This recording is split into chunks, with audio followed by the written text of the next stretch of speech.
Halo warga nobar yang namanya masih numpang di kartu keluarga, tapi kalau disuruh mama beli gas aja mukanya ditekuk 7 keliling. Kayak apa kabarnya bebuhan beban administratif?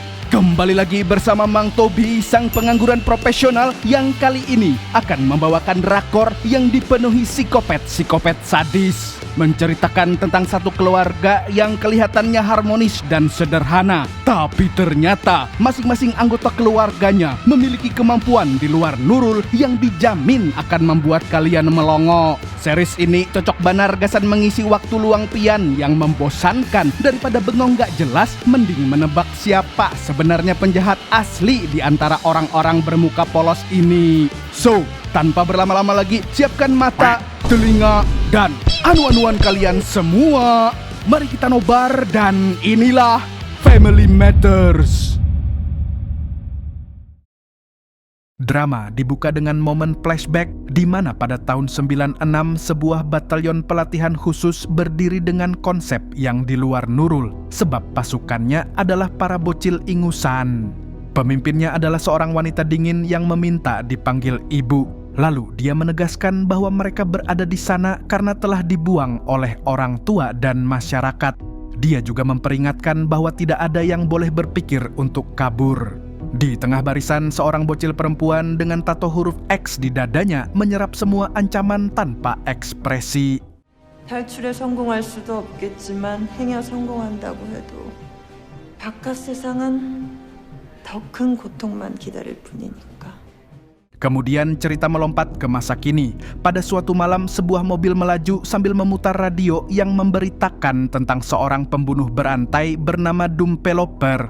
Dia disebut-sebut akan menghabisi korban ke-10 setelah sebelumnya telah membantai 9 wanita yang tinggal di kawasan zona pengembangan khusus. Rencana pembunuhan itu diketahui langsung dari unggahan media sosialnya. Anehnya, Dumpeloper memiliki banyak followers dan dikenal luas, tetapi pihak kepolisian selalu gagal menangkapnya. Lalu diperlihatkan dalam mobil tersebut terdapat satu keluarga lengkap, terdiri dari ayah, ibu, Kai-Kai, serta satu anak remaja laki-laki dan satu anak perempuan. Sang ayah bernama Baek Chul-hye, sementara sang ibu bernama Han Yung-soo. Mereka memutuskan pindah kota setelah salah satu anak mereka dikeluarkan dari sekolah akibat perkelahian dengan para pembuli. Tak berselang lama di tengah perjalanan itu tiba-tiba akibat sebuah mobil muncul mendadak, mobil kuning milik keluarga cemara itu pun terpaksa berhenti setelah menabrak. Yung-soo yang mengemudi lantas turun untuk menghampiri pengendara mobil tersebut dan berniat meminta maaf. Namun, pengemudi jamet bernama Ho-chul bin Panjul justru bereaksi kasar dan memarahi Yung-soo. Bahkan, dia juga merendahkan kemampuannya mengemudi. Lalu Chul-hye yang melihat gerak-gerik mencurigakan dari si Panjul pun langsung satset bertindak. Chul-hye mengira Panjul berniat mencelakai istrinya sehingga dia memilih menyerang lebih dulu. Setelah itu, keluarga tersebut membawa Panjul ke rumah mereka yang juga berfungsi sebagai klinik hewan bernama Pawvet Heaven. Chul-hye dan Yung-soo memang bekerja sebagai dokter hewan dan menyewa gedung tersebut untuk menjalankan praktik. Di sana, si Panjul tampak ngenes karena dikurung di kandang mirip mantanmu alias asu. Keesokan paginya, kedua anak bersiap berangkat ke sekolah seperti biasa. Disinilah terlihat ketidakharmonisan keluarga ini. Anak perempuan yang bernama Jiwoo lagi-lagi tidak menyentuh sarapan yang dibuatkan Yung-soo. Dia bahkan secara terang-terangan menunjukkan kebenciannya terhadap sang ibu tiri. Jiwoo merasa wajah Yung-soo terlalu datar dan dingin kayak psikopat. Berbeda dengan Jiwoo, kembaran laki-lakinya yang bernama Ji-hun justru menyayangi Yung-soo meskipun wanita itu bukan ibu kandungnya. Sebelum berangkat, Yung-soo mengingatkan Ji-hun agar mengawasi adiknya karena dia khawatir Jiwoo akan kembali membuat masalah di sekolah baru. 차라리 지우 한번 앉혀놓고 해결 보는 게 우리 가족이 어떤 가족인지 싹 까놓고 다 같이 해결을 보는 게 어떻겠냐.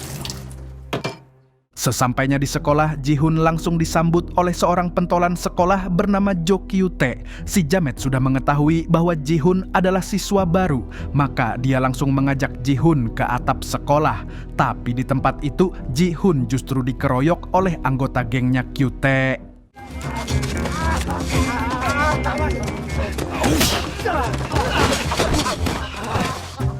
Ji-hoon pun hanya bisa pasrah menerima wajahnya babak belur. Setelah itu, Kyu-tae menjelaskan bahwa ini hanya ujian untuk melihat apakah Ji-hoon benar-benar jago gelut. Sebab yang dia tahu, Ji-hoon dikeluarkan dari sekolah lamanya karena kasus perkelahian. Setelah puas merendahkan Ji-hoon dan menyimpulkan bahwa kemampuannya tidak seberapa, Kyu-tae dan anteknya pun meninggalkan Ji-hoon sendirian di atap sekolah.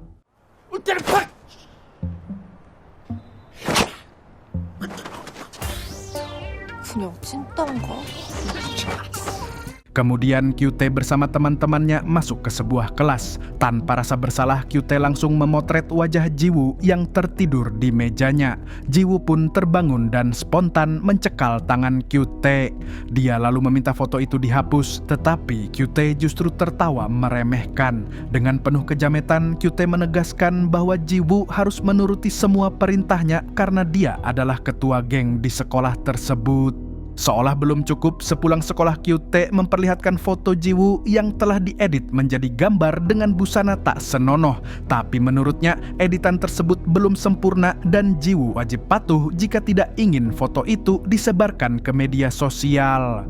Ji-woo sempat merasa aman karena tidak punya akun medsos, tetapi Kyu-tae dan teman-temannya justru tertawa semakin keras. Rupanya mereka memiliki banyak akun yang bisa membuat foto itu viral. AI memang berbahaya kalau di tangan yang salah. 이 살을 잘라서 내놓으라고 할까? 아니면 야 농담이야 농담. Sementara di sisi lain, seorang siswi bernama Maya diam-diam membuntuti Ji-hoon. Ji-hoon pun menyadari hal itu dan langsung menghampirinya.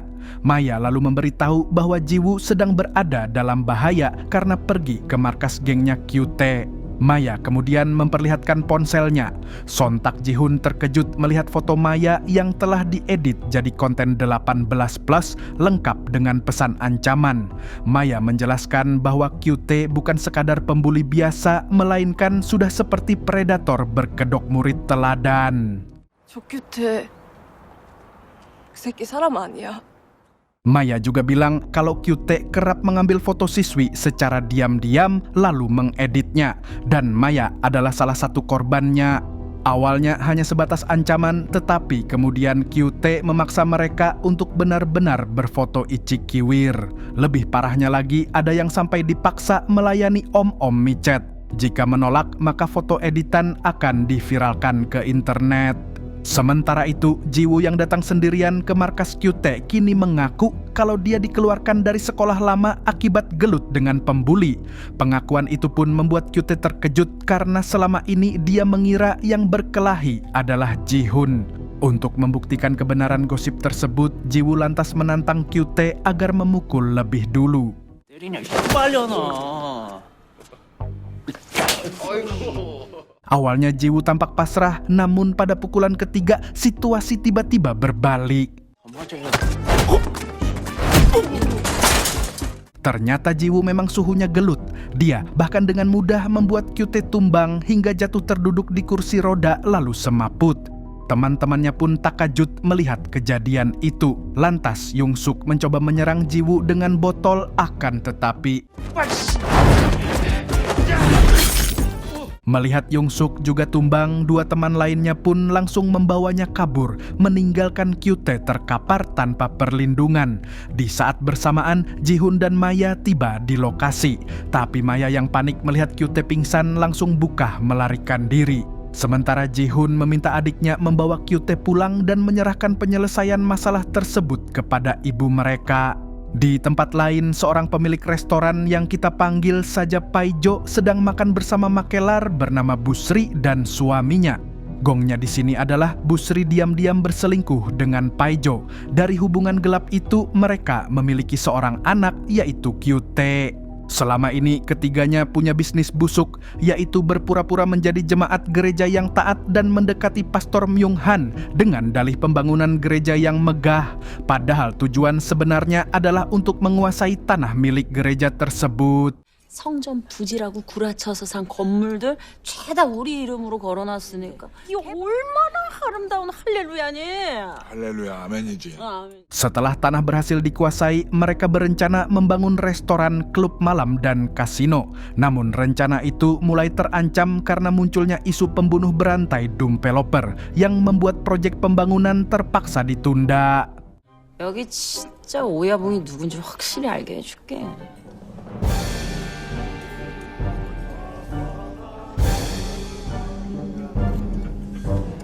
Sementara di kantor polisi, seorang detektif bernama Kang dan rekannya detektif Na menerima laporan tentang seorang gadis bernama Eugene yang menghilang sejak malam sebelumnya.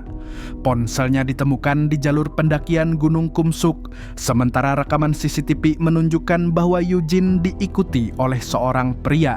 Ibu Eugene curiga bahwa pria tersebut adalah orang yang menculik anaknya.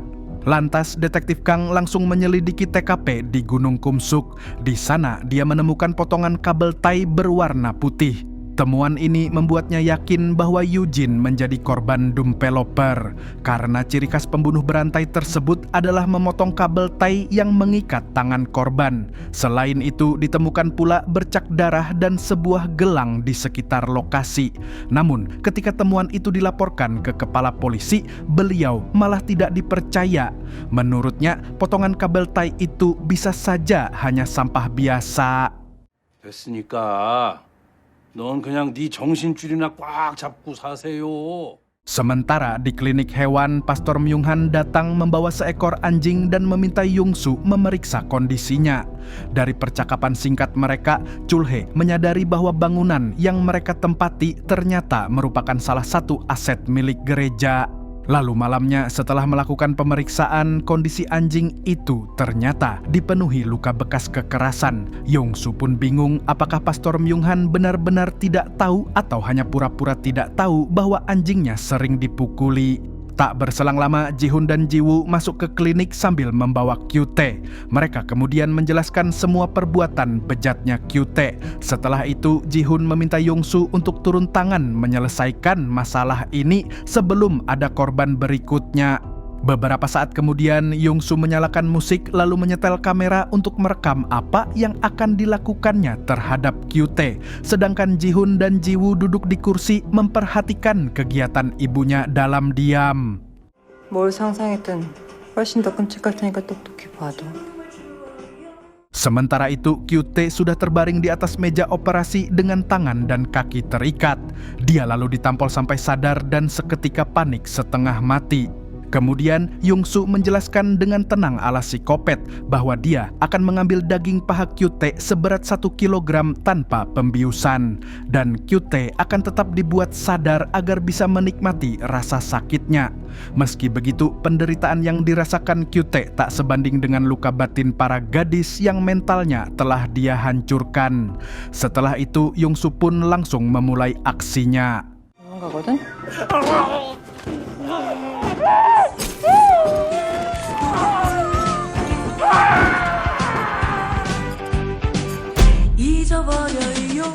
Lalu Yongsu menimbang daging paha Kyu-tae yang telah diambil. Hasilnya belum cukup, masih kurang 300 gram. Tanpa ragu dia bersiap mengambil sisanya dari paha sebelah, membuat Kyu-tae langsung histeris. 왜 아파? 뭐 하고 싶은 말 있어? Di tengah kepanikan itu, Kyu-tae akhirnya mengungkap bahwa dirinya bukan pelaku utama.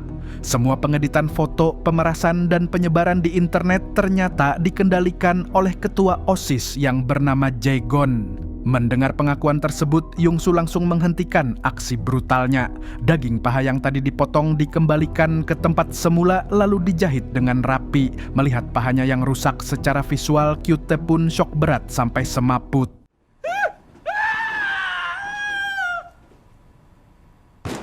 Tanpa mereka sadari, dari celah kain di belakang tempat Ji-hoon duduk, Panjul diam-diam merekam semua yang terjadi dari dalam kandang. Sementara itu, Yung Suk mendatangi ayah Kyute yakni si Paijo dan mengadu bahwa Kyute dipukuli oleh seorang siswi di sekolah. Paijo jelas tidak percaya. Baginya, mustahil pentolan geng sekolah seperti Kyute kalah oleh perempuan. Lalu Paijo mencoba menelepon putranya tetapi tidak mendapat jawaban. Keesokan paginya, anak buah Paijo melapor kalau mereka tidak menemukan Kyute di semua tempat tongkrongannya. Tak lama kemudian, Yung Soo muncul sambil membawa Kyute dengan kursi roda. Begitu melihat ayahnya, Kyute langsung menangis dan mengadu bahwa ada seseorang yang mengambil daging pahanya lalu menjahitnya kembali. 어디가 여기? Paijo pun kebingungan karena yang dia lihat paha itu mulus-mulus saja. Namun setiap kali disentuh, Kyute menjerit kesakitan seolah luka itu benar-benar ada. Loh, kok bisa gitu? Pada saat bersamaan, Chulhae memperlihatkan rekaman video kejadian semalam. Dari rekaman itu terlihat jelas bahwa Yung Soo tidak benar-benar melukai paha Kyute. Yang dilakukan Yung Soo adalah hipnotis tingkat lanjut.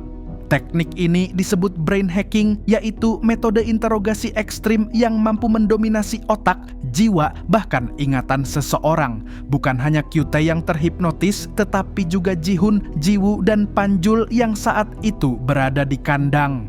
Dengan teknik ini, Yung Soo bahkan mampu membuat Kyute seolah mengingat rasa sakit itu selamanya. 창조, 왜곡, 삭제까지.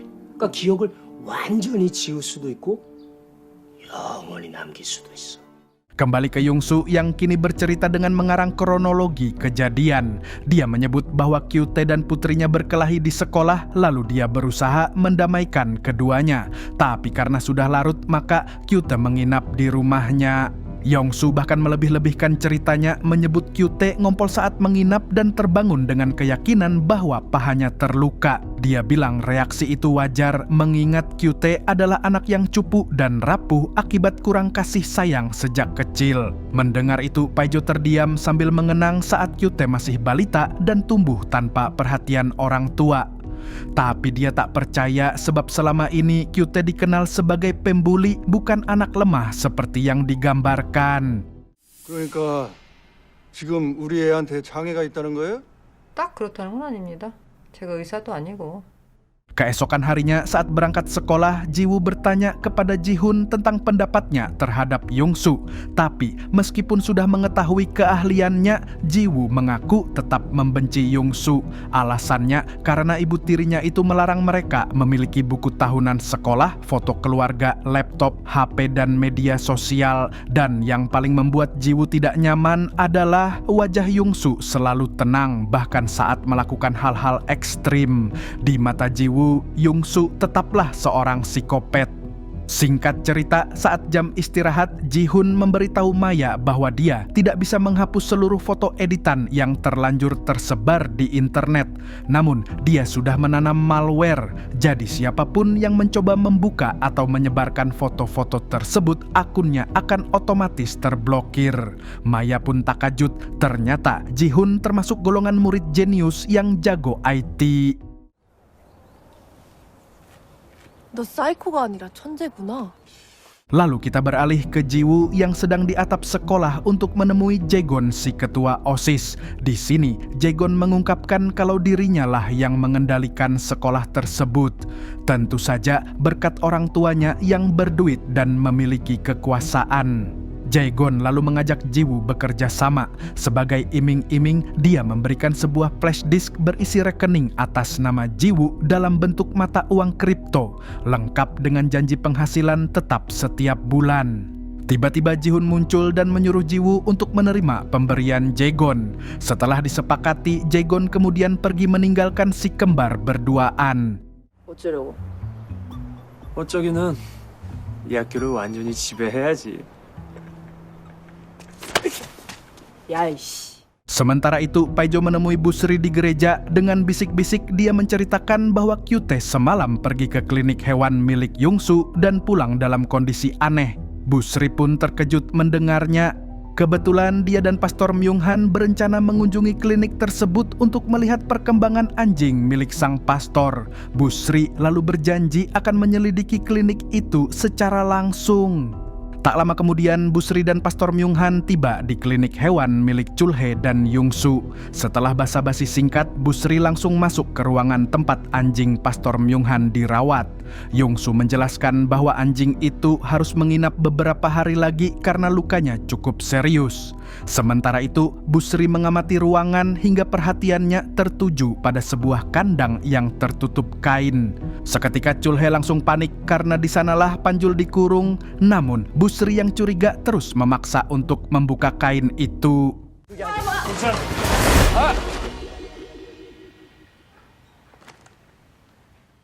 Tak disangka, kandang tersebut ternyata kosong. Panjul sudah tidak ada di sana, membuat Chul-hae terkejut. Yung-su takajut, saya pun ikut takakajut.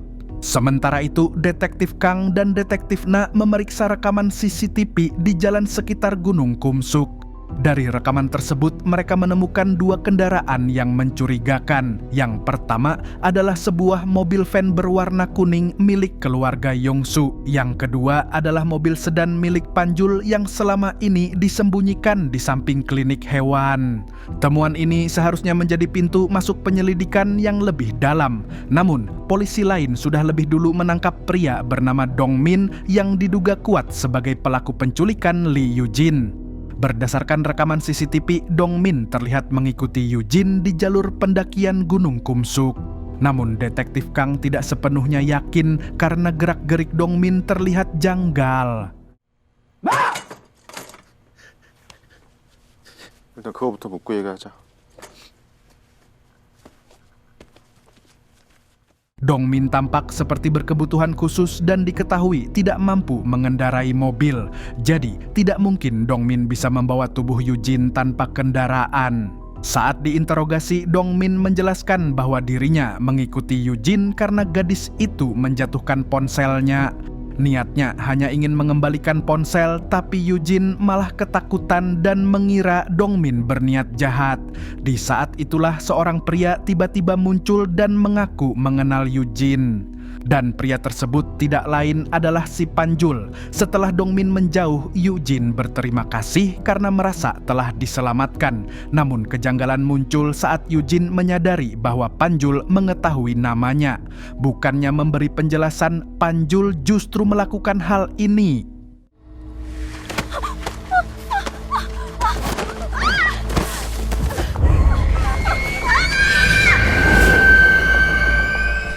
Di rumah, Yung-su menanyai Ji-hun dan Ji-woo apakah mereka yang melepaskan Panjul dari kandang. Keduanya pun langsung menyangkal. Karena situasinya semakin tegang, si Kai-kai Gang-sun akhirnya ikut campur. Dia menilai keluarga ini memiliki masalah serius dalam komunikasi. Maka untuk memperbaikinya, dia meminta setiap anggota keluarga mengajukan satu pertanyaan. Ji-woo diberi kesempatan pertama lalu menanyakan alasan Yung-su melakukan teknik brain hacking terhadap Kyute. Jawabannya singkat, yaitu demi menjaga keselamatan keluarga. Selanjutnya, Ji-hun bertanya apakah teknik tersebut bisa dipelajari. Sang Kai-kai to the point menjawab bahwa kemampuan itu hanya dimiliki oleh Yang-su. Saat giliran Yung-su mengajukan pertanyaan, jatahnya justru diberikan kepada Ji-woo. Ji-woo pun menanyakan siapa sebenarnya Yung-su. Setelah mendapat persetujuan dari kakek Gang-sun, Yung-su lantas memperlihatkan tato di dadanya.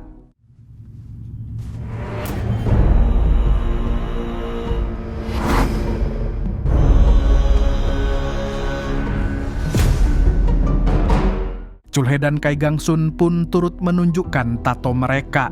Dan dari situlah cerita lama akhirnya dibuka. Yung-su menjelaskan bahwa sejak usia 5 tahun dirinya dibawa ke sebuah camp pelatihan khusus. Awalnya mereka dilatih sebagai tentara lalu dipindahkan dari satu badan intelijen ke badan lain. Pelatihan itu berlangsung lintas negara dan baru berhenti setelah kematian Kim Il-sung dan Kim Jong-il.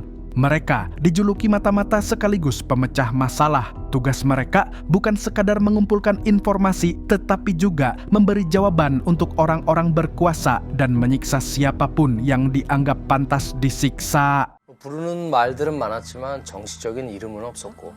뭘 해결하는데? 답을 알아내야 되는 사람한테는 답을 알아냈고 고통을 줘야 하는 사람한테는 고통을 줬어. Namun, Yungsu memilih jalan berbeda. Dia bertekad agar anak-anaknya tidak menjalani kehidupan tragis sepertinya. Saat masih seusia mereka, Yungsu membawa Ji-hoon dan Ji-woo kabur dari tempat tersebut meski harus mempertaruhkan nyawanya sendiri. Chul-hae menambahkan bahwa si kembar sudah berada di lingkungan itu sejak bayi.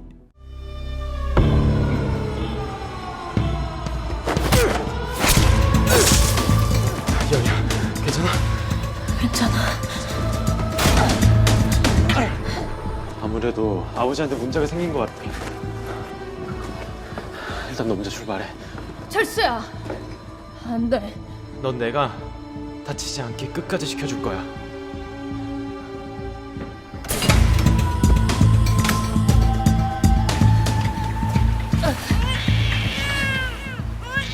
걱정 마. 너희들은 내가 다치지 않게 끝까지 지켜줄 거니까.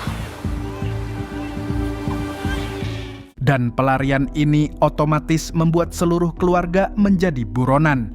Jadi sekarang Ji-woo akhirnya paham bahwa larangan memiliki ponsel dan media sosial bukan karena strict parent, melainkan sebuah bentuk perlindungan. Tiba-tiba, telepon rumah berdering. Peneleponnya adalah si psikopat Panjul yang mengancam Chul-hae dan mengaku telah merekam semua perbuatan Yungsu sebagai bukti. Namun saat Panjul memeriksa rekaman tersebut, dia justru terkejut karena isi video tidak sesuai ingatannya. Meski begitu, dia tetap berniat balas dendam karena pernah dikurung macam asu. Panjul lalu meminta Yungsu mencatat nomor ponselnya dan menyuruh mereka memeriksa bagasi mobilnya yang sengaja ditinggal di klinik.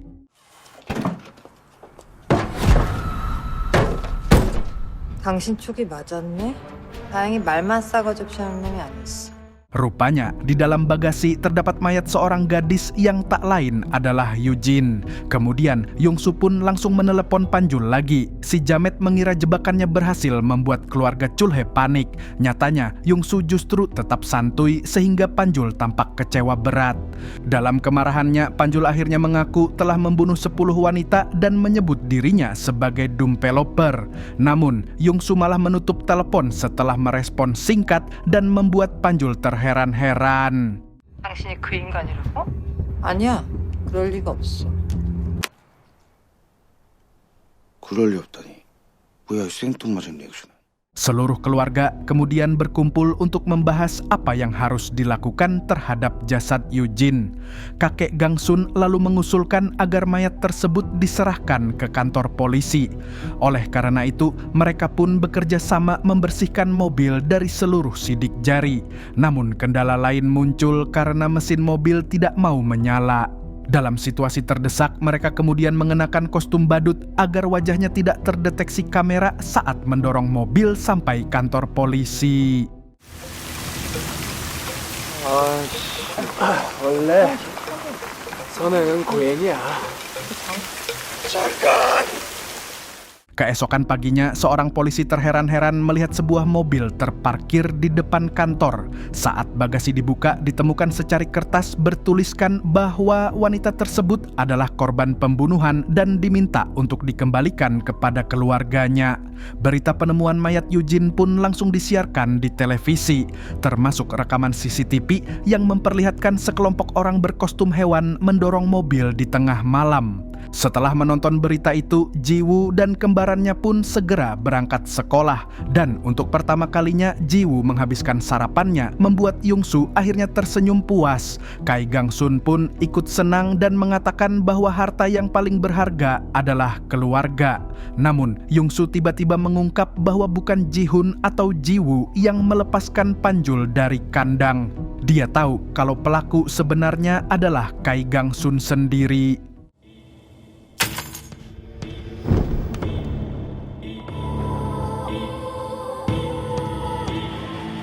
Lalu mari saya ajak warga nobar sekalian untuk flashback sebentar, di mana kini Yungsu ketahuan melarikan diri dan membuat alarm camp batalion berbunyi nyaring. Setelah memastikan bayi kembar aman di atas kapal, alih-alih langsung pergi, Yungsu justru kembali ke camp. Di sana, Yungsu menemukan kakek Gangsun terduduk lemah dengan luka parah. Dalam kondisi itu, si Kai Kai mengaku sempat membujuk ibu kandungnya Yongsu, yakni Kapten Sojin, untuk tobat dan ikut melarikan diri. Sayangnya, Kapten Sojin menolak dan malah menyandra Chul-hye. Kemudian, Yongsu pun bergegas mencari Chul-hye dan menemukannya di sebuah ruangan dalam kondisi mengenaskan. Sementara itu, Kapten Sojin duduk petantang petenteng ditemani oleh 2 prajurit. 여보, 당신 소꿉장난하면서 엄마 놀이라도 해보려고? 이 안에서 사는 거나 밖에서 죽는 거나. Kapten Sojin lalu menuntut Yongsu untuk membatalkan pelariannya dan menyerahkan bayi-bayi yang dianggap sebagai aset negara. Namun, dengan tegas Yongsu menolak dan langsung memapah Chul-hye pergi. Belum sempat keluar ruangan, tiba-tiba Kapten Sojin mengarahkan pistol ke arah Yongsu. Ancaman itu pun sontak memancing jiwa psikopatnya Yongsu. 자, 지금부터 주먹.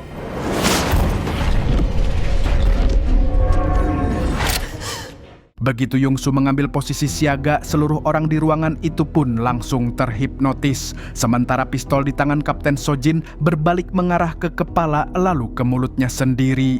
Tepat saat itu, kakek Gangsun muncul dan langsung menghentikan aksi Yongsu. Yongsu pun mengurungkan niat untuk menghabisi ibunya sendiri. Sementara itu,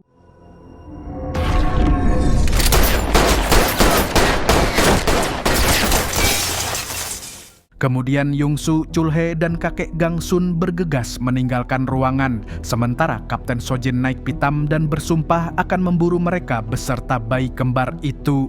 Kita lalu kembali ke masa kini. Setelah ketahuan membebaskan Panjul, kakek Gangsun mengakui bahwa sejak awal Sidin sudah tahu soal mayat di bagasi. Sidin sengaja membiarkannya agar keluarga ini terpaksa bersatu untuk memecahkan masalah. Bahkan, Sidin merusak mesin mobil supaya tidak bisa dinyalakan. Itulah alasan Panjul dilepaskan, yaitu demi membuat mereka menjadi keluarga cemara sungguhan. Salah satu tanda bahwa rencana itu berhasil adalah Ji-woo yang akhirnya mau menghabiskan makanannya. 봐라. 진짜 가족 같아지지 않았니? Sementara di sekolah, Ji-woo mengumumkan kepada teman-temannya agar menghentikan segala tindak intimidasi dan penipuan. Dan jika Kyute memeras menggunakan foto lagi, mereka diminta melapor pada Ji-hoon. Kemudian Ji-woo menemui Jae-gon mengembalikan flash disk berisi rekening kripto sekaligus menegaskan bahwa dirinya tidak ditakdirkan menjadi bawahan siapapun. Lalu malamnya, saat semua keluarga berkumpul di meja makan, Ji-hoon bercerita bahwa Ji-woo kini menjadi sosok berpengaruh di sekolah. Dia dihormati teman-temannya, bahkan sering diajak foto bareng. Mendengar itu, Yongsu langsung melarang Ji-woo untuk foto-foto lagi. Kemudian, Yongsu memberikan laptop baru untuk Ji-hoon sesuai janjinya. Lalu dia juga berencana membelikan HP untuk Ji-woo dengan syarat tidak boleh digunakan untuk berfoto. 지우도 나중에 스마트폰 하나 사줄게. 아이, 스마트폰 그거 안 돼. 뭘? 당신은 갖고 있잖아. 사진만 안 찍으면 되지. Usai makan, Ji-hoon masuk ke kamar dan menyimpan laptop barunya. Setelah itu, dia membuka laci rahasia dan mengeluarkan beberapa laptop yang selama ini disembunyikan dari ibunya. Kemudian Ji-hoon mulai meretas HP Jae-gon dan dari sana dia menemukan percakapan Jae-gon dengan seseorang bernama Young Boy, bukan Young Lex. Si Young Boy ini mengaku telah mendapatkan kobran baru bernama Jukyung, lengkap dengan foto yang diedit supaya bisa jadi bahan CRT. Mirisnya, penelusuran Ji-hoon mengungkap bahwa Young Boy adalah seorang PNS. Sekali lagi, PNS di Balai Kota Kumsu. Dia bahkan menjabat sebagai Direktur Pengembangan Perkotaan bernama Jang No-won bin Joko, yang tak lain adalah suaminya Busri. Keesokan harinya di kantor balai kota, Pak Joko terlihat mengintimidasi Jukyung dan mengancam akan menyebarkan foto-foto syurnya. Tidak berhenti di situ, Pak Joko juga menghina ayah Jukyung yang bekerja sebagai satpam di apartemennya. 니네 아버지는 다르잖아. 딸내미 하나 있는 거 사라져버리면 무슨 낙으로 살겠어. 야, 그거 참 치마 좀 입으라니까 이렇게 말을 안 듣니. Sementara di tempat lain, Panjul tampak frustrasi karena gagal menakut-nakuti Yongsu. Dia lalu mencari informasi tentang Kyuto dan mengetahui bahwa anak itu adalah putra Paijo. Pada saat yang sama, Paijo sedang makan bersama QT di rumah. Namun QT tidak menyentuh makanannya sama sekali dan malah asik melamun. Lalu tiba-tiba QT halu merasa kembali berada di ruangan tempat pahanya dipotong. Bukan itu saja, dia juga terbayang-bayang dengan jeritan korban-korbannya di sekolah. Dan hasilnya, QT pun muntah hingga membuat Paijo semakin bingung sekaligus sangkal alias kesal. Tak lama kemudian, HP Paijo berdering. Panjul menghubunginya dan mengaku tahu apa yang sebenarnya terjadi pada QT. Dia mengirimkan video yang memperlihatkan saat Yongsu seperti sedang menghipnotis QT. Video itu kemudian diperlihatkan kepada dokter. Meski dokter tidak bisa memastikan adanya hipnotis, secara medis kondisi QT disebut sebagai phantom pain, yaitu kondisi di mana tidak ada luka fisik tetapi rasa sakitnya terasa nyata. 환상통입니다. 뭔 통이야? 외상이 없지 않습니까? 그런데도 극심한 고통을 느끼고 있으니까 환상통이죠. Setelah itu, Paijo kembali ke restorannya dan memperlihatkan video tersebut kepada Busri. Tapi Busri tidak takajud karena sejak awal Sidin sudah menduga ada sesuatu yang tidak biasa pada diri Yongsu.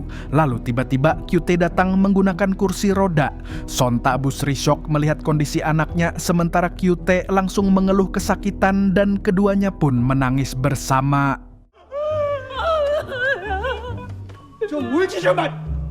Sementara di kantor polisi, detektif Kang meneliti rekaman CCTV di sekitar lokasi tempat Eugene ditinggalkan. Perhatiannya pun tertuju pada sebuah mobil van berwarna kuning yang terlihat jelas bertuliskan Pauvet Heaven. Detektif Na langsung mengenali nama tersebut sebagai rumah sakit hewan. Tanpa membuang-buang waktu, keduanya lalu mendatangi klinik dan bertemu dengan Yongsu, Chulhae, dan Kai Gangsun. Para detektif kemudian menunjukkan foto sebuah mobil sedan yang sedang didorong oleh sekelompok orang berkostum hewan. Kakek Gangsun mengaku pernah melihat mobil tersebut di berita TV, namun dia juga menyebut pernah melihat orang-orang berkostum hewan seperti itu di sebuah klub malam. 그놈들 있잖아요. 그 동물 털바가지 쓰고 비슷한 걸 본 것 같은데 뭐 행사를 한다면서 막 춤을 추고 그러더라고. Petunjuk itu pun membawa mereka ke klub malam yang dimaksud. Di sana mereka justru bertemu Paijo. Detektif Kang langsung menanyakan apakah kostum hewan tersebut digunakan dalam acara klub. Tapi Paijo mengaku tidak tahu apa-apa karena klub itu baru saja dia beli dari temannya. Saat Paijo memperlihatkan surat jual beli klub, detektif Kang justru terpaku pada gelang yang dikenakan Paijo. Dan Paijo bilang gelang itu berasal dari gerejanya, yaitu Gereja Aspirasi Kumsu. 모르셨구나. 교회 댕기잖아. 과거에 지은 죄 싹 다 세탁해가지고 천국 가려고 천국. Di waktu yang sama, Chulhae sedang memeriksa lecet di mobilnya akibat tabrakan dengan mobil Panjul tempo hari. Saat itulah dia melihat seorang gadis sedang membelai kucing di depan klinik. Dan gadis itu adalah Jukyung, korbannya Pak Joko. Lalu Jukyung menyadari keberadaan Chulhae dan menunjukkan bahwa kucing tersebut tampak terluka. Saat mengobati kucing itu di klinik, Chulhae diam-diam memperhatikan wajah Jukyung yang tampak murung. Dia juga melihat ada lebam samar di dekat matanya. Keesokan harinya, Jukyung kembali terlihat di depan klinik. Kali ini, Chulhae dan Yongsu menawarkan bantuan sehingga Jukyung pun menceritakan semua yang dialaminya sambil menangis. 이런 포라를 발라서 아가리에 쳐놓은 같으니라고. Tak lama kemudian, Jiwoo pulang sekolah sendirian. Yongsu langsung menyadari ada yang tidak beres karena Jihun tidak bersamanya. Jiwoo pun mengaku tidak tahu di mana keberadaan kakak kembarnya. Kenyataannya, Jihun dan Maya telah diculik oleh anak buah Paijo. Mereka mengira Maya adalah Jiwoo karena hari itu Maya berdandan mirip Jiwoo. Dan kesalahan itu sontak membuat Paijo semakin murka. 씨발 돌대가리 새끼.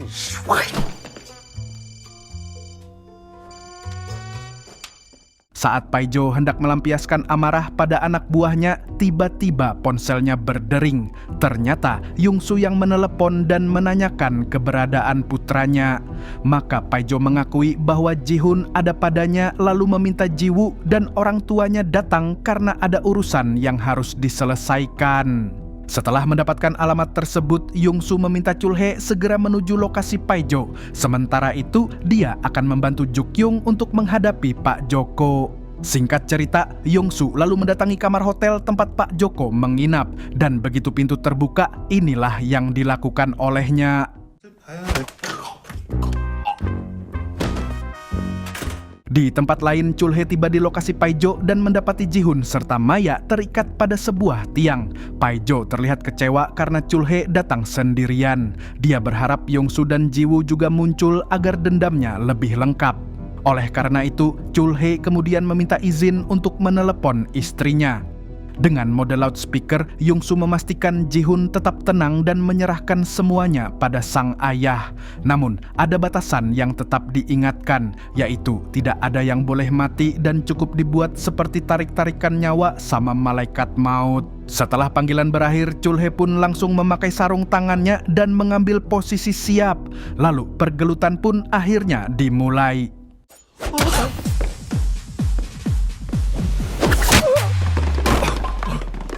Karena tumbang di awal pertempuran, Paijo lantas memerintahkan semua pasukannya untuk menyerang Chulhe.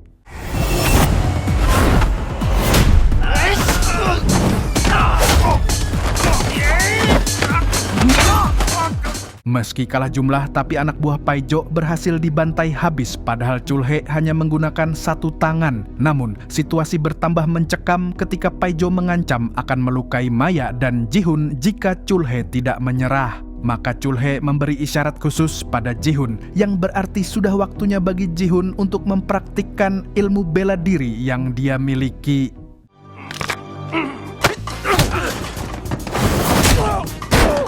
Berkat bogeman Promax dari Jihun, Paijo pun langsung pingsan seketika. Setelah situasi aman, Chulhe segera memperbaiki jempol tangan Jihun hingga kembali pulih seperti semula. Lalu kita sejenak kembali lagi ke masa lalu, yaitu saat Yongsu sedang bertarung melawan seorang remaja pria sebagai salah satu pelatihan di camp batalion. Namun, kali ini dia kewalahan menghadapi serangan lawannya. Situasi semakin genting ketika remaja itu mengayunkan pisau dan bersiap menusuk Yongsu. Pada saat itulah Chulhe muncul dan langsung menjadi tamengnya Yongsu. Meski terluka, Chulhe justru dengan mudah mengalahkan remaja tersebut. Bahkan dia juga memotong salah satu telinga lawannya. Sadis. Kembali ke masa sekarang di mana Pak Joko siuman dan mendapati dirinya terikat di atas kasur. Sementara di depannya Jukyung dan ayahnya memandang Joko dengan wajah tegang. Yongsu kemudian memeriksa tangan Pak Joko dan mengambil gelang salib yang dikenakannya. Di gelang tersebut tertera tulisan gereja Aspirasi Kumsu. Lalu seperti biasa sebuah kamera disiapkan untuk merekam kejadian sebenarnya di ruangan itu. Setelah itu, Yongsu menyiapkan peralatan operasinya dan proses eksekusi pun dimulai.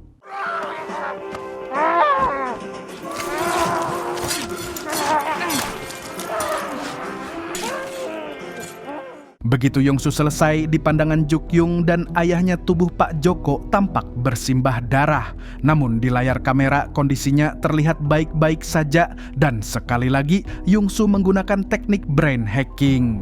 Dia kemudian menyerahkan kaset rekaman kepada Jukyung dan meminta mereka menontonnya di rumah agar memahami apa yang sebenarnya terjadi. Yongsu juga memastikan bahwa Jukyung tidak perlu khawatir soal foto-foto palsu karena Jihun putranya akan mengurus semuanya. Setelah itu, Yongsu menghubungi suaminya dan memberitahu bahwa dia akan menyusul ke tempat Paijo. 조금만 기다려. Keesokan harinya, Pak Joko pulang ke rumah dalam kondisi mengenaskan. Dia berjalan tertatih sambil memegangi celananya, sementara tangan kanan dan salah satu matanya dibalut perban. Begitu bertemu istrinya, dia mengeluh kesakitan dan berguling-guling di lantai, meski tidak ada luka yang terlihat. Di waktu yang sama, polisi resmi menetapkan Dongmin si bocah berkebutuhan khusus sebagai tersangka pembunuhan Yujin. Keputusan itu sontak membuat detektif Kang kesal bukan main. Dia lalu mendatangi kepala polisi dan menegaskan bahwa Dongmin bukan pelaku sebenarnya. Namun, kepala polisi tetap pada pendiriannya karena semua bukti mengarah pada Dongmin. Sadar posisinya hanya bawahan, detektif Kang pun kembali ke mejanya dan menelah ulang data yang dia miliki. Melihat gelang yang dipakai Eugene, tiba-tiba dia teringat gelang salibnya Paijo dan keduanya sama-sama bertuliskan Gereja Aspirasi Kumsu. Pada saat yang sama, Yong-su juga menemukan foto Eugene di internet yang menunjukkan gelang salib tersebut. Dia mencocokkannya dengan gelang milik Pak Joko dan menyadari keduanya identik.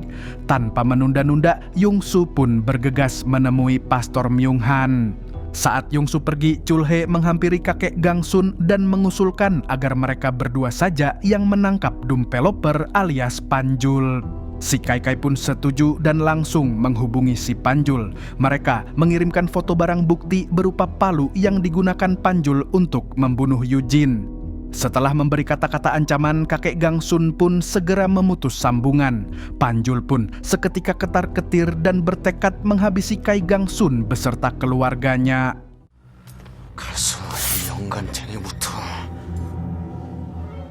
Sementara itu, Yong-su tiba di kediaman Pastor Myung-han. Di sana terungkap bahwa si pastor bersama Bu Sri mengadopsi beberapa anak terlantar termasuk Jae-gon. Yong-su pun langsung teringat data yang diberikan Ji-hun.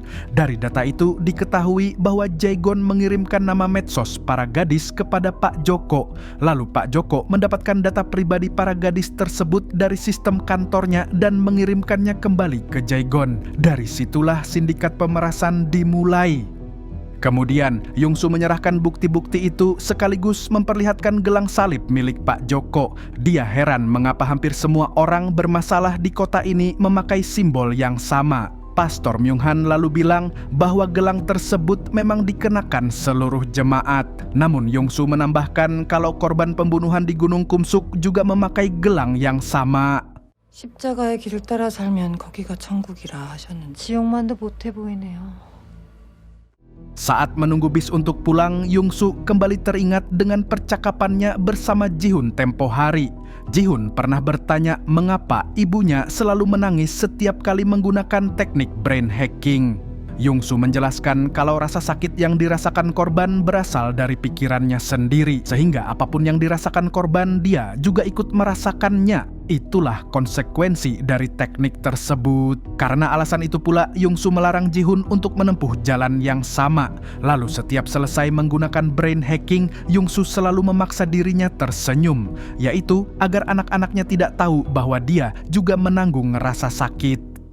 그 순간 그 사람이 느끼는 고통을 나도 느낄 수밖에 없거든.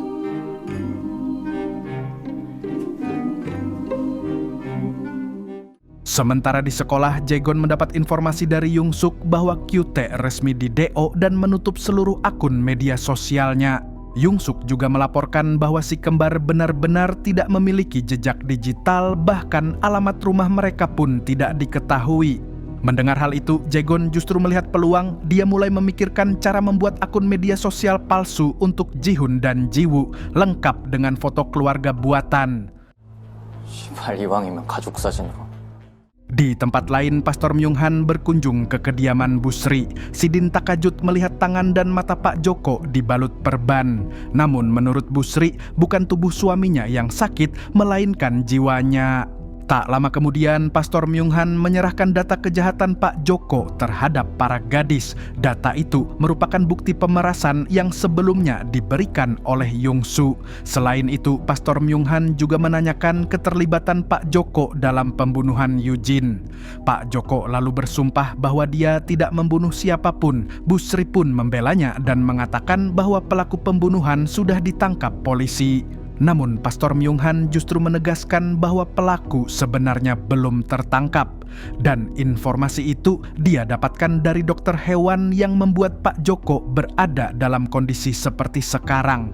Mendengar hal itu, Bu Sri pun tersulut emosi. Dia langsung menutup tirai jendela rumahnya dan melakukan ini. Pak Joko pun modiar di tangan istrinya sendiri, sementara Pastor Myung-han terkejut dan mempertanyakan tindakan tersebut. Bu Sri hanya menjawab bahwa suaminya sudah tidak berguna lagi. Di sisi lain, di kantor polisi Detektif Kang kembali menganalisis foto sekelompok orang berkostum hewan yang terekam CCTV. Jumlah mereka ada 5 orang persis dengan anggota keluarga Yongsu. Merasa curiga, Detektif Kang pun langsung tancap gas ke klinik hewan.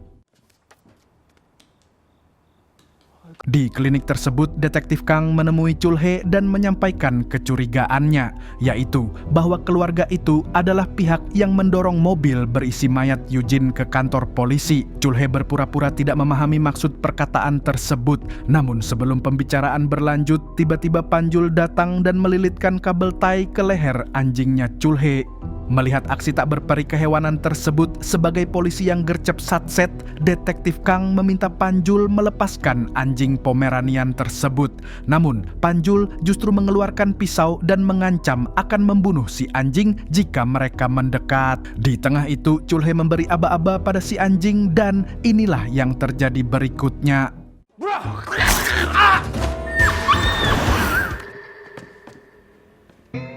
Tapi aksi Chulhe untuk menyelamatkan anjingnya justru membuat pintu lemari terbuka. Alhasil, beberapa kepala kostum hewan pun berjatuhan ke lantai. Alamak, situasi belum mereda karena tiba-tiba Panjul menyerang Detektif Kang dengan pisau.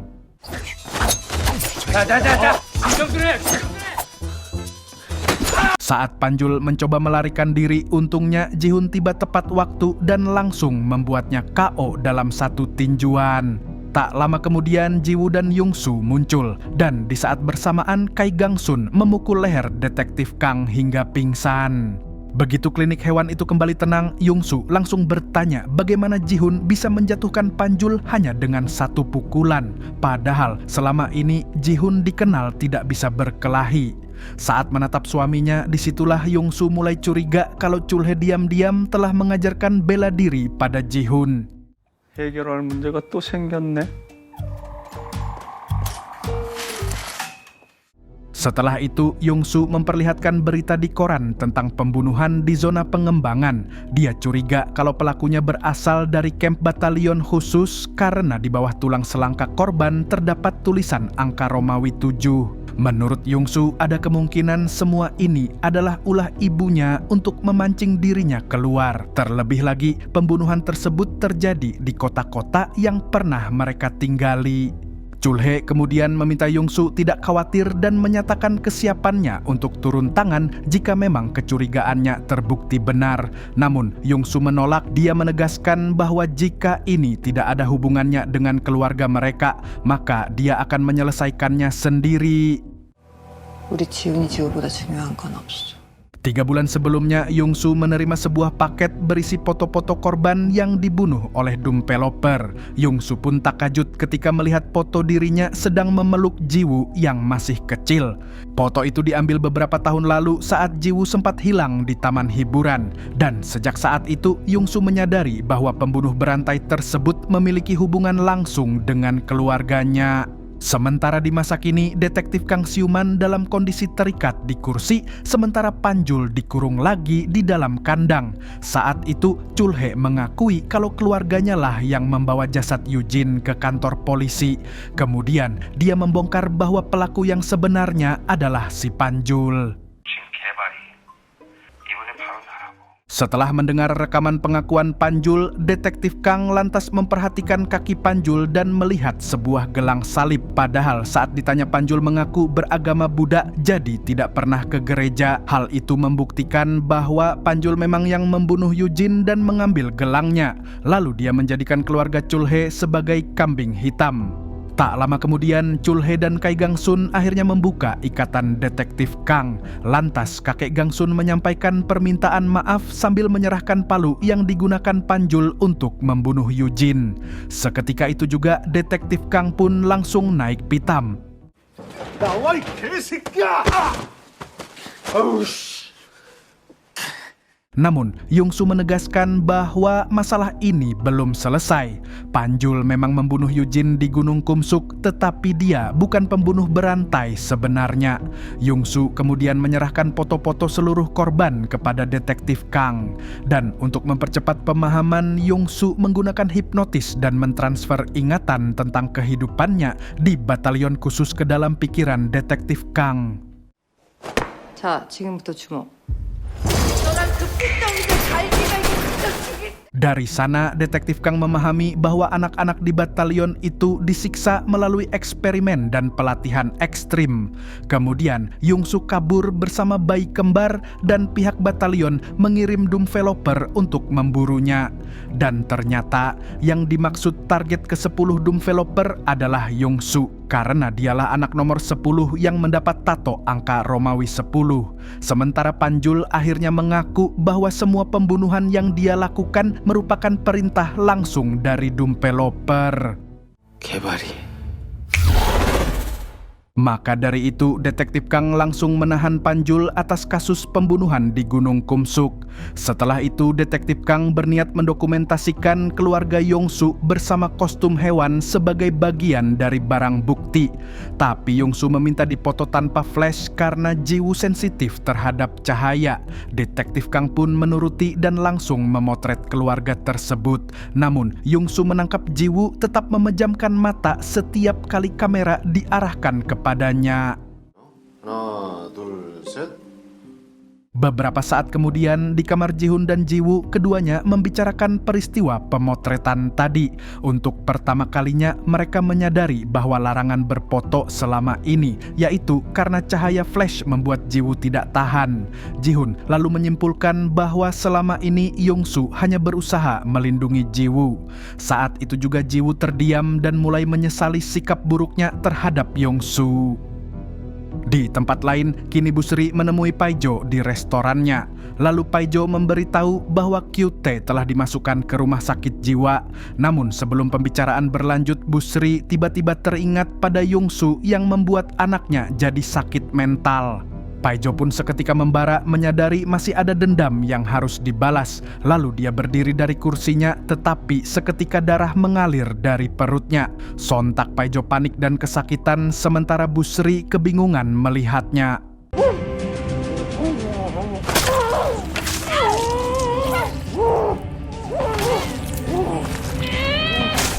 Rupanya, Yongsu sempat melakukan brain hacking setelah Paijo kalah melawan Chulhe dan Jihoon. Di dalam pikirannya, Yongsu menusuk perut Paijo sebanyak 3 kali. Dan rasa sakit itu terasa nyata meskipun tidak ada satupun luka fisik di tubuhnya, alias Sidin cuma halu. Sejak saat itu, Paijo menyadari bahwa selama dia tidak memikirkan Yongsu dan anak-anaknya, maka tubuhnya akan baik-baik saja. Bu Sri pun semakin murka karena merasa Yongsu telah merusak 3 pria penting dalam hidupnya, yaitu QT, Pak Joko, dan Paijo. Maka dari itu, Bu Sri langsung menghubungi seorang remaja dan menyuruhnya berangkat sekolah besok. Sementara di kantor polisi, detektif Kang kembali mengamati gelang salib milik Yujin. Tulisan di gelang itu mengarah pada gereja aspirasi Kumsu, sehingga detektif Kang langsung mendatangi gereja tersebut. Tetapi pintunya terkunci. Hingga tak lama kemudian, Pastor Myung Han datang dan membuka pintu, lalu mempersilakan detektif Kang masuk. Keesokan paginya, setelah anak-anak berangkat sekolah, Yongsu teringat kejadian lama saat Jiwoo menghilang di taman hiburan. Saat itu, Yongsu menemukan Jiwoo di sebuah bilik foto.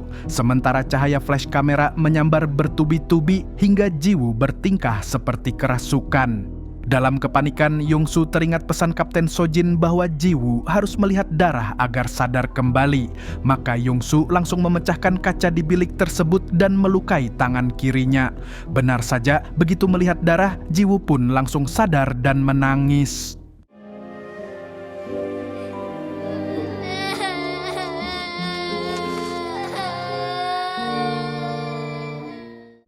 Sementara itu di sekolah, utusan Busri yang kita panggil saja Menuk menemui Maya di toilet. Menuk dikenal jarang masuk sekolah dan merupakan bagian dari kelompok biang masalah.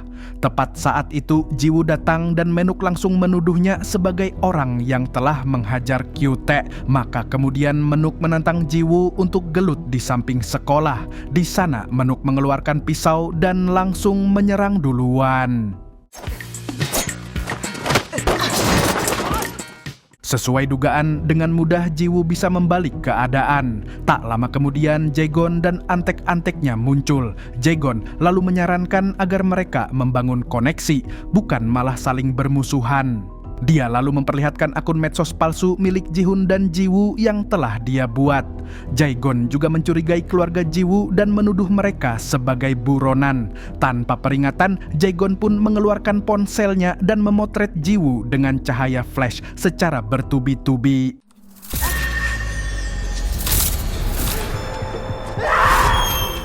Akibatnya mata Jiwu sesaat berubah putih, lalu dia membrutal seperti kerasukan jin reok Ponorogo.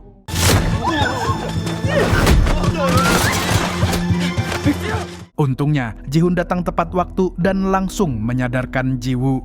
Alhasil Jiwu ketakutan saat melihat darah di tangannya. Dia memandang Jaegon yang sudah tak berdaya lalu segera kabur dari lokasi. Namun, Menuk mengejar Jiwu lalu mengatakan bahwa Jaegon kemungkinan sudah innalillahi. Dia juga bilang kalau Jiwu tidak akan bisa pulang ke rumah setelah membunuh seseorang. Maka Menuk kemudian mengajak Jiwu untuk pergi bersamanya. Setelah itu, Jiwu memberanikan diri untuk menghubungi ibunya.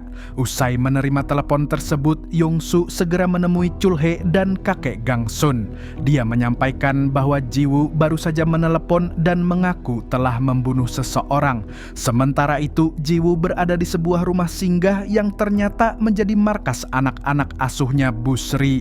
Di sana, Menuk memberikan segelas jus kepada Jiwu yang sama sekali tidak terlihat mencurigakan. 나한테 궁금한 게 뭐야? 어디서 생기긴? 문신숍에서 생겼지? Tak lama kemudian Busri muncul dan mendekati Jiwu. Dia menyinggung hubungan Jiwu dengan ibunya yang tak akur, lalu memeluk Jiwu dengan sikap penuh empati. Namun tak lama Jiwu pingsan karena ternyata jus yang diberikan Menuk mengandung obat bius. Setelah itu, Busri menelepon Yongsu dan memberitahu bahwa Jiwu ada bersamanya. Yongsu pun segera meminta alamat dan bergegas menyusul. Beberapa saat kemudian, Yongsu tiba di rumah singgah tersebut. Namun, Busri berusaha menahannya agar tidak bertemu Jiwu dan memberinya segelas jus. Lalu tak berselang lama,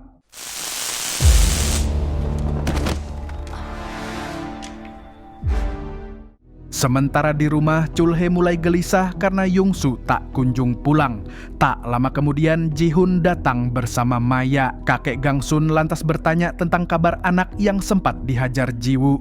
Jihun menjelaskan bahwa Jaegon hanya mengalami cedera ringan. Namun Jihun heran karena keluarganya bisa mengetahui kejadian itu dengan cepat. Chulhe pun menyampaikan bahwa Jiwu pergi bersama Menuk ke rumah singgah sehingga Yongsu berangkat menjemputnya. Mendengar hal itu, Maya terkejut dan menjelaskan bahwa rumah singgah tersebut dikelola oleh gereja dan ayah Jaegon adalah pemilik gereja itu. Sementara itu, Yongsu sadar dari pingsan dalam kondisi leher terikat dan mulut tersumpal. Busri kemudian memperlihatkan tempat Jiwu disekap. Ternyata Jiwu dikurung di sebuah kandang. 대신 애 유학은 좋은 데로 보내줄게. Busri lalu mengungkapkan niatnya menjual Jiwu ke luar negeri demi keuntungan besar. Tapi di tengah itu tiba-tiba alarm berbunyi.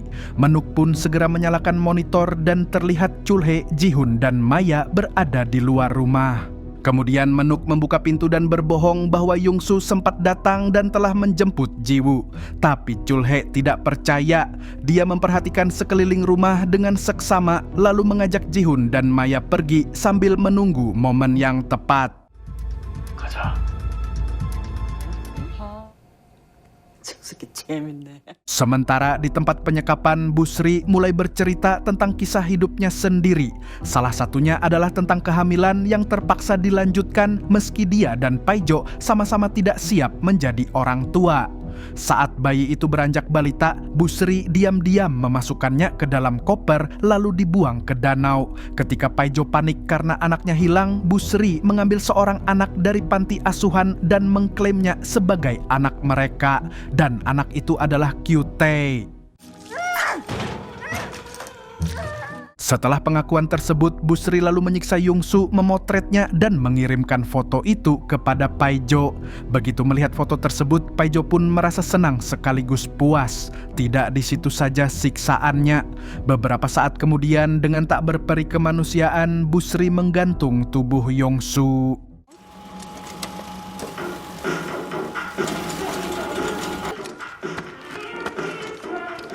Dia juga menolak membuka sumbatan di mulut Yongsu karena sadar kata-kata dari mulutnya itu bisa mematikan. Sebagai gantinya, Bu Sri memberikan HP dan menyuruh Yongsu mengetik apa yang ingin disampaikan. Lalu saat Bu Sri mengeja tulisan tersebut dengan suara keras tak disangka, "Ah, Bedi."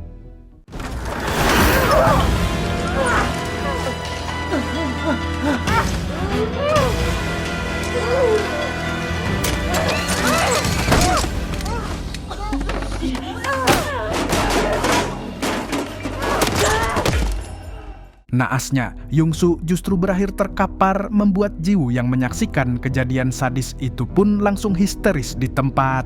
Bu Sri kemudian mengambil sebuah kait besi. Sebelum kembali beraksi, dia menyombongkan jumlah korban yang telah dia bunuh serta organ tubuh yang telah dia jual. Lalu tepat saat Bu Sri hendak menghabisi Yongsu, tiba-tiba bel pintu berbunyi. Bu Sri mengira yang datang adalah Menuk. Saat pintu dibuka, ternyata orang itu adalah Chulhe yang langsung membrutal.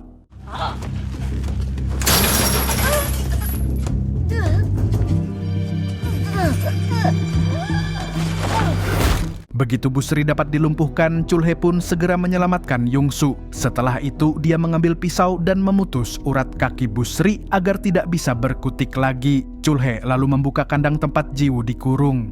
Begitu keluar, Jiwoo langsung menghampiri ibunya dan menunjukkan penyesalan atas sikap durhakanya selama ini. 아니야, 우리 지우 착한 딸이야. Di tengah momen haru, Bu Sri sadar dan berusaha bangkit, tapi Sidin terus-menerus terjatuh tanpa menyadari bahwa urat kakinya telah putus. Puas dengan itu, Chulhe pun lantas mengajak Yongsu dan Jiwoo untuk segera pergi dari sana. Namun sebelum keluar, mereka mendengar suara aneh dari balik tirai tertutup. Dan saat tirai dibuka, pemandangan yang ada cukup membuat hati teriris. Ada 2 kandang besar berisi beberapa gadis dengan tangan terikat dan mulut dibungkam. Melihat itu, seketika Yongsu murka dan segera mempersiapkan prosedur brain hacking pada Bu Sri.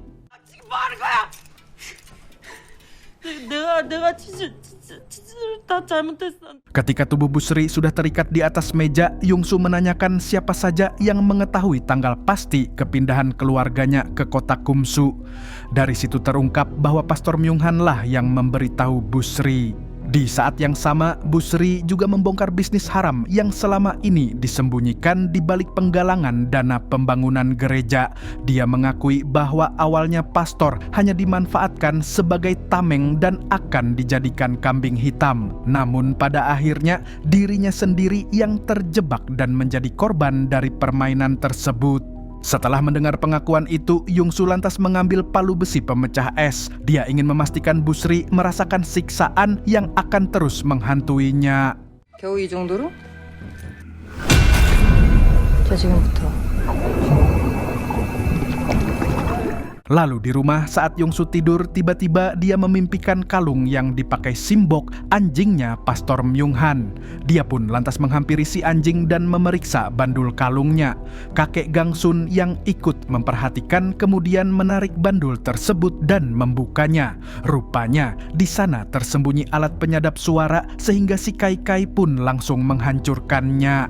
Dari situ mereka akhirnya menyadari bahwa Pastor Myung-han lah si psikopat developer yang asli, yaitu sosok pemburu yang dikirim oleh batalion pelatihan khusus untuk melacak mereka. Maka malam itu juga Yong-su memutuskan pergi menghadapi Pastor Myung-han. Tapi dia tidak ingin Chul-hae ikut terlibat.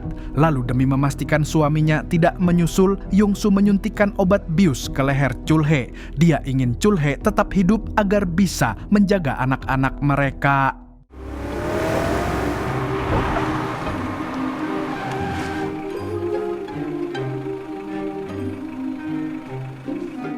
Begitu sampai gereja, ternyata Pastor Myung-han sudah menunggunya. Yong-su pun masuk sambil membawa simbok dan berpura-pura ingin mengantarkan anjingnya. Pastor Myung-han kemudian mengungkapkan bahwa detektif Kang juga berada di gereja tersebut. Lalu Yong-su diperlihatkan kondisi detektif Kang yang tergeletak dengan perut berlumuran darah. Setelah itu, Yong-su langsung memperlihatkan tato X di tubuhnya, dan tak disangka Pastor Myung-han menyebut dirinya sebagai nomor 11. Yong-su pun terkejut karena tidak melihat tato di dada Pastor Myung-han. 정말 잊어버린 거야? 아니면 그런 척 하는 거야? Pastor Myung-han kemudian menunjukkan kumpulan foto yang dia ambil selama bertahun-tahun. Dari situlah terungkap bahwa selama ini dia diam-diam mengawasi kehidupan Yong-su. Salah satu foto memperlihatkan Yong-su memeluk Ji-woo di bilik foto taman hiburan. Rupanya Pastor Myung-han adalah orang yang memotret dan sengaja menyalakan flash berkali-kali. Pastor Myung-han juga menjelaskan bahwa perannya sebagai developer adalah cara untuk memberi peringatan bahwa Yong-su selalu diawasi. Namun, peringatan itu tak pernah dipahami. Kemudian, dia menuduh Yong-su tidak memiliki naluri keibuan, serta hanya berpura-pura menyayangi anak angkatnya. Tuduhan itu memicu amarah Yong-su hingga langsung menggunakan teknik brain hacking pada Pastor Myung-han. 난 애들이 다칠까봐 겁난 게 아니고 나처럼 될까봐. Namun alih-alih terdiam, Pastor Myung-han justru tertawa terbahak-bahak. Teknik brain hacking ternyata tidak mempan untuk dirinya.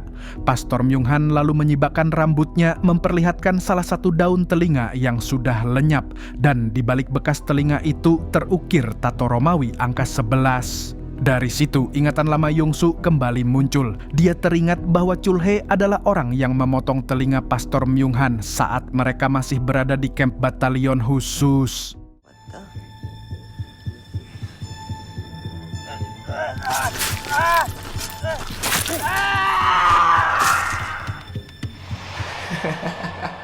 Setelah itu, Pastor Myung-han melempar pisau dan kabel tai ke depan Yong-su. Dia memaksa Yong-su mengikat dirinya sendiri di kursi sambil mengancam akan menghancurkan kepala Simbok jika perintah itu tidak dilakukan. Demi menyelamatkan anjing tersebut, Yong-su pun mengambil kabel tai dan menjalankan sesuai perintah.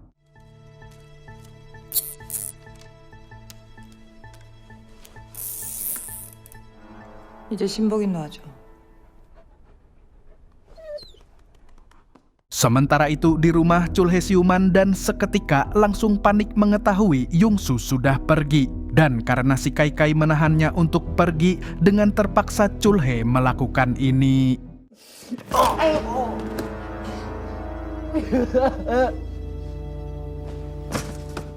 Setelah itu, dia pun segera berlari bukah menyusul Yong-su ke gereja. Namun setibanya di sana, Menuk justru menghadangnya.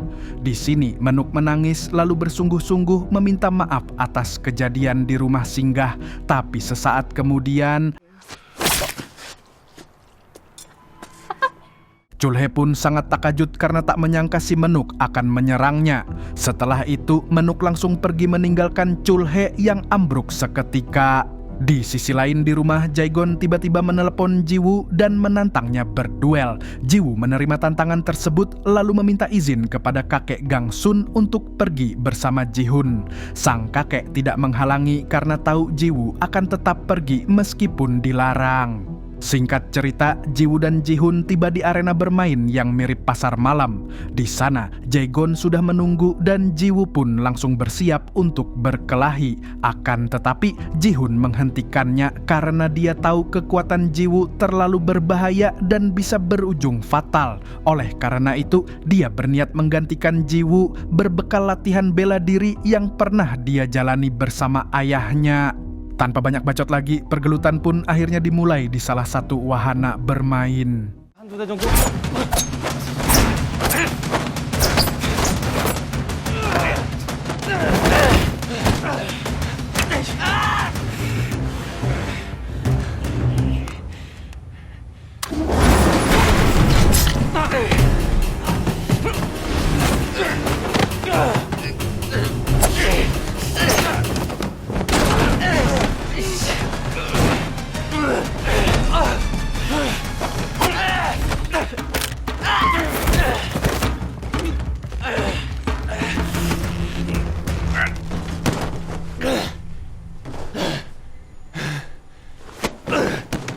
Sejak awal Ji-hoon sudah unggul hingga berhasil membuat Jae-gon KO.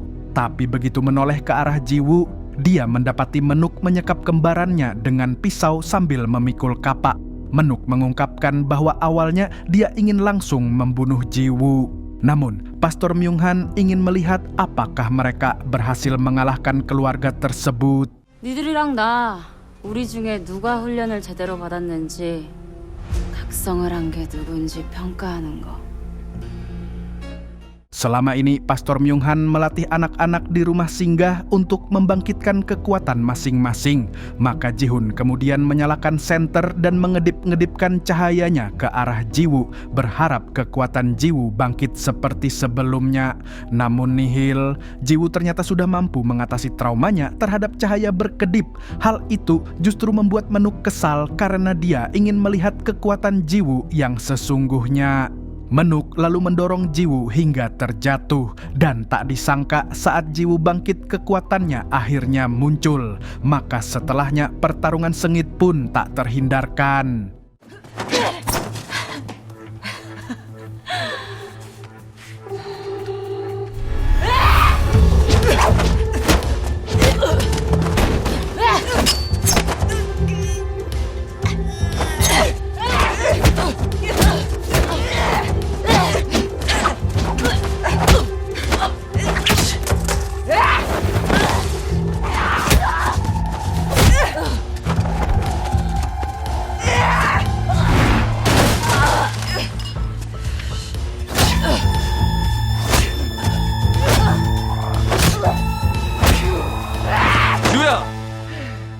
Keduanya sama-sama tangguh, tetapi Ji-woo lebih unggul karena dia berubah seperti monster mengerikan. Menuk pun akhirnya tersingkir setelah Ji-woo menghantam wajahnya secara bertubi-tubi. Saat Ji-woo hampir membunuh Menuk, untungnya Ji-hoon berhasil menghentikannya. Di saat bersamaan, Jae-gon sadar dari pingsannya, lalu Ji-woo memaksa Jae-gon mengirim pesan kepada Pastor Myung-han mengatakan bahwa mereka telah gagal. Pesan itu pun dikirim dan seketika membuat Pastor Myung-han murka saat membacanya. Lalu di gereja, Pastor Myung-han menghampiri Yong-su dan memaku salah satu tangan Yong-su ke kursi sampai tembus. Saat dia hendak memaku tangan yang lain, tak disangka Yong-su berhasil menggenjutsu Simbok untuk menyerang pemiliknya.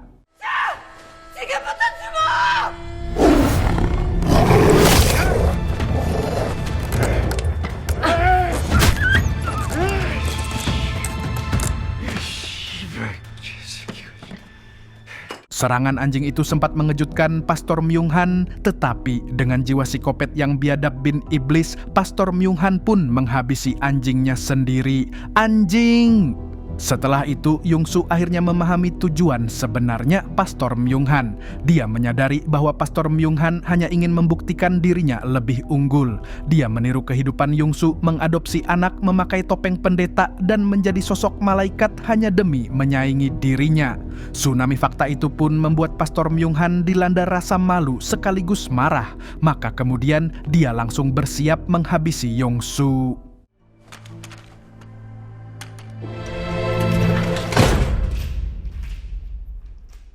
Di Di waktu yang bersamaan, pintu gereja terbuka dan Chulhe muncul. Tapi Pastor Myung-han meminta Chulhe mengobati lukanya terlebih dahulu sebelum gelut.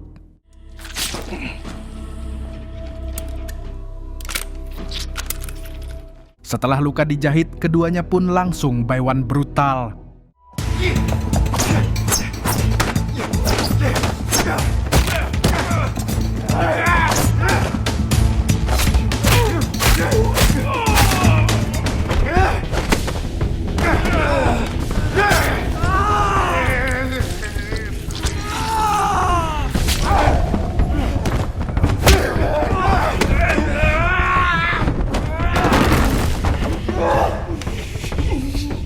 Awalnya, Chulhe unggul hingga berhasil menumbangkan Myung-han meski dirinya terluka parah. Tapi naas, Myung-han menemukan pisau cadangan di bawah meja lalu melakukan ini.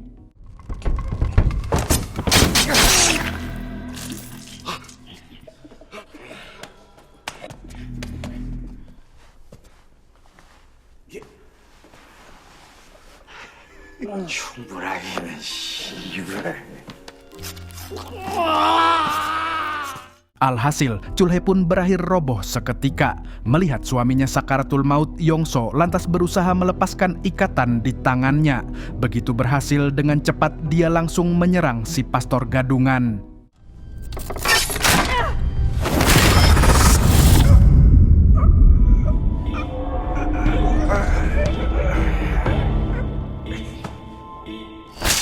Lalu Yong-su langsung menggunakan teknik brain hacking. Kali ini dia yakin Pastor Myung-han masih bisa mendengar meski telinganya hanya tersisa satu.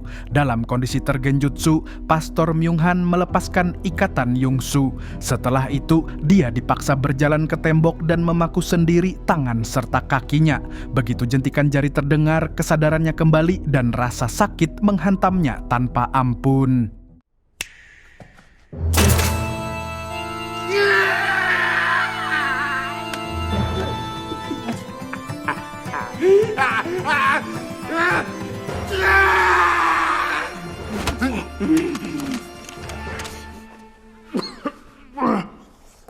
그러지 마세요. Saat Yong-su hendak mengakhiri hidup si pastor, detektif Jang yang ternyata masih hidup tiba-tiba muncul dan menghentikan aksinya. Lalu setelahnya, Yong-su bergegas menghampiri Chulhe yang tergeletak di lantai. Dalam kondisi lemah, Chulhe menyerahkan jepit rambut berbentuk bunga ungu pada istrinya itu. Benda tersebut sontak membawa ingatan Yong-su kembali ke masa kecil mereka di kamp batalion khusus. Saat itu, Chulhe pernah memberinya bunga liar berwarna ungu sambil berjanji akan selalu melindunginya. Dulu janji itu membuat Yong-su tersenyum, tapi kini malah membuatnya menangis.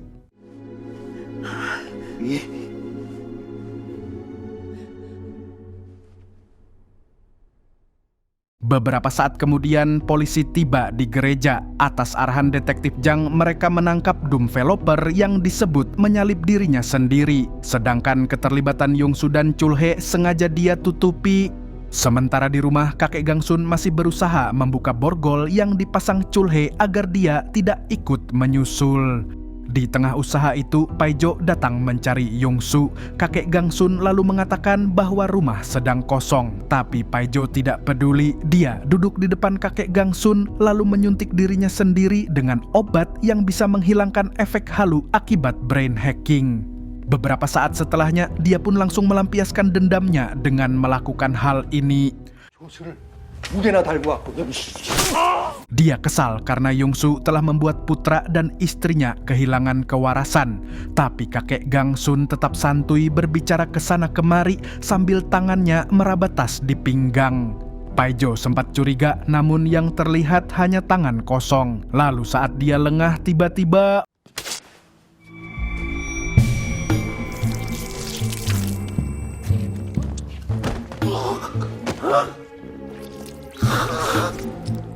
dalam sekejap mata, leher Paijo pun tersayat dan mengeluarkan banyak darah karena ternyata ada silet tersembunyi di sela jari Kai Gangsun. Saat kakek Gangsun sedang menyeret mayat Paijo, si bocah kembar pulang. Keduanya pun langsung duduk lemas karena kelelahan. Melihat itu, kakek Gangsun membiarkan mayat Paijo tergeletak dan ikut duduk bersama mereka. Tak lama kemudian, Yongsu tiba sambil membawa Chulhe yang untungnya masih hidup. Mereka semua lalu duduk dalam senyap karena sama-sama kelelahan. Beberapa saat setelahnya, Chulhe tersadar dan panik melihat darah di lantai serta perutnya yang penuh luka. Namun anehnya, dia tidak merasakan sakit karena sebelumnya telah dihipnotis agar tetap sadar tanpa rasa nyeri.